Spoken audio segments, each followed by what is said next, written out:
ఉన్న పేదల దేశం అనే ఒక నానుడు ఉంది. అది అప్పటికి ఉంది, ఇప్పటికీ ఉంది. దానికి అనేక కారణాలు ఉన్నాయి. భారతదేశంలో ఎన్నో సంస్కరణలు వచ్చినాయి. ఆర్థిక సంస్కరణలు 1990 నుంచి రకరకాలైన ఆర్థిక సంస్కరణలు వచ్చినాయి. ఈ సంస్కరణలన్నీ వచ్చినా కూడా భారతదేశంలో ఈ సుసంపన్నులు ఉన్న పేద దేశం అని అనటానికి ఒక కారణం ఉంది. ఎందుకంటే భారతదేశంలో ఉన్నంత తారతమ్యాలు ఎక్కడా లేవు. అంటే ఒక 30,000 రెట్లు ఒక అధోగతి, అంటే పేదవాడు జీవించే జీవితానికి ఒక ధనికుడు జీవించే జీవితానికి 30,000 రెట్లు తేడా ఉంది ఈ తారతమ్యం. ఈ ఉద్దేశంతోనే భారతదేశం సుసంపన్నులు ఉన్న పేద దేశం అంటున్నారు. ఇది ఎందుకని ఈ విధంగా ఇన్ని సంవత్సరాల తర్వాత, ఇన్ని ఆర్థిక సంస్కరణల తర్వాత కూడా ఇది ఈ విధంగానే ఎందుకు కంటిన్యూ అవుతుందంటే, ఒక ముఖ్య కారణం ఏంటంటే, ఎన్ని సంస్కరణలు వచ్చినా ఒక సంస్కరణ అన్నిటికన్నా ముఖ్యమైనది రాజకీయ సంస్కరణలు. ఈ సంస్కరణలు అనేవి భారతదేశంలో చాలా తక్కువ, అసలు రావట్లేదని చెప్పుకోవచ్చు. గత 30 సంవత్సరాల్లో మన రాజకీయ సంస్కరణలు చాలా తక్కువ.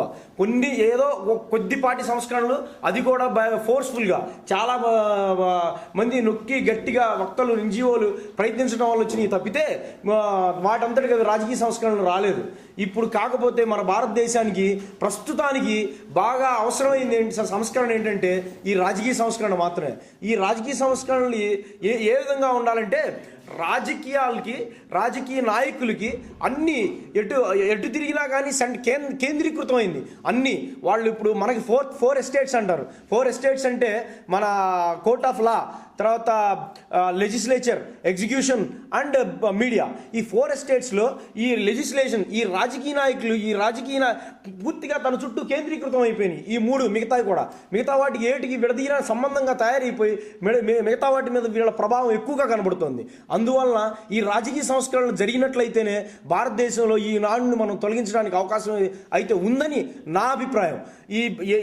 ఈ సంస్కరణలు ఏ సంస్కరణలు ఉండాలి భారతదేశంలో? ముఖ్యంగా మొదట చేయాల్సిన సంస్కరణ ఏంటంటే, సాధ్యమైనంత వరకు ఇప్పుడు మొట్టమొదట చేయాల్సిన రాజకీయ సంస్కరణ, మొట్టమొదటగా డైరెక్ట్ ఎలక్షన్.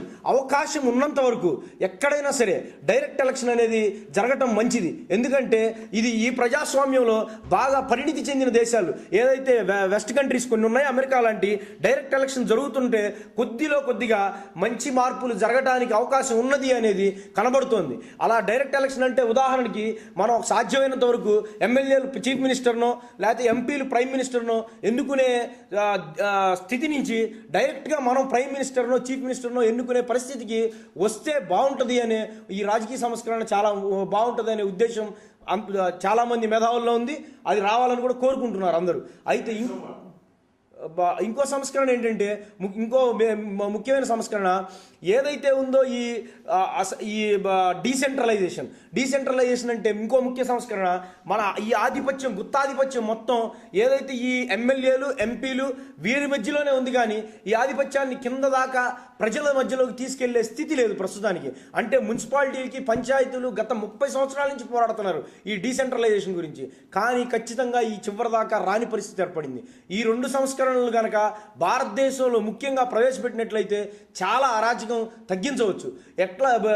ఒక ఉదాహరణ, మొన్న సివి థామస్ అనే ఒక అతన్ని సివిసి, చీఫ్ విజిలెన్స్ కమిషనర్గా ఎన్నుకోవడానికి కారణం కేవలం ఈ విధంగా